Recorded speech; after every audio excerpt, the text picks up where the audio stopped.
Hey everyone, you're with Tesla Tom. Thanks so much for joining us on Ludicrous Feed.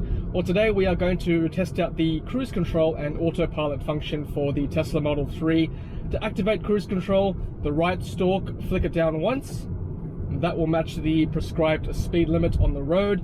If you want to go slower, you flick this scrolling wheel down slowly to go 1 kilometer an hour down. To go quickly down, we'll reduce the speed by 5 kilometers an hour, and vice versa. Flick it up quickly for 5 kilometers an hour at a time, and flick it up slowly for 1 kilometer an hour increments. If you do want to go back to the prescribed speed limit, so for example, if I make it too quick, I can press the speed limit again on the screen, like that. It'll bring it back down to the prescribed speed limit at 80 kilometers an hour. So you can see now when the speed limit changes to 60 on the road, it'll still be on 80 on your cruise control, so click 60 on that, red 60, and it'll go back to 60 kilometers an hour as well. And you see how with adaptive cruise control, the car slows down to match the car ahead as well. And you can set how close you want to follow the car ahead of you by flicking the right scrolling wheel to the left to increase the distance, or flick it to the right to decrease the distance. So I have it on 3, that's what I'm comfortable with.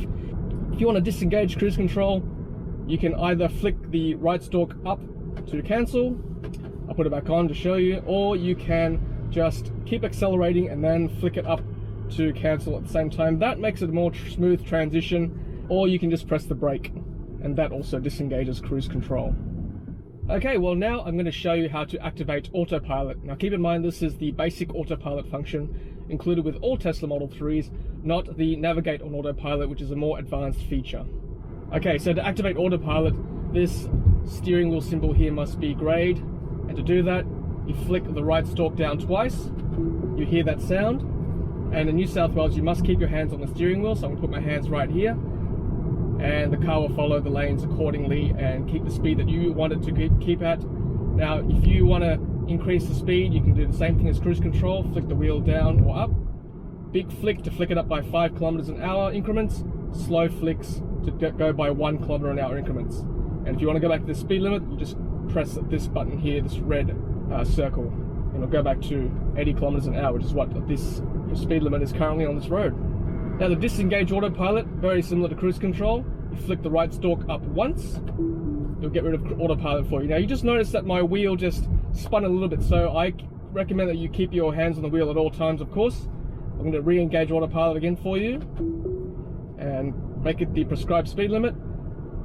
What you can do is also put the foot on the accelerator and then flick it up, and that will be a smoother transition for you, and of course keep your hands on the steering wheel at all times.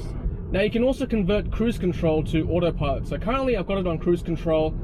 I can just do the same thing, flick the right stalk down twice. It'll go from cruise control to autopilot. And with autopilot, you must always have your hands on the wheel very close to it, or the car will start to ask you to start moving the car. Alright guys, well thanks for watching. That's my basic tutorial on cruise control and autopilot in a Tesla Model 3. Let me know what you think. If you've got any other tips and tricks, please leave a comment below. Otherwise, don't forget to like, comment, and subscribe. And as always, happy charging.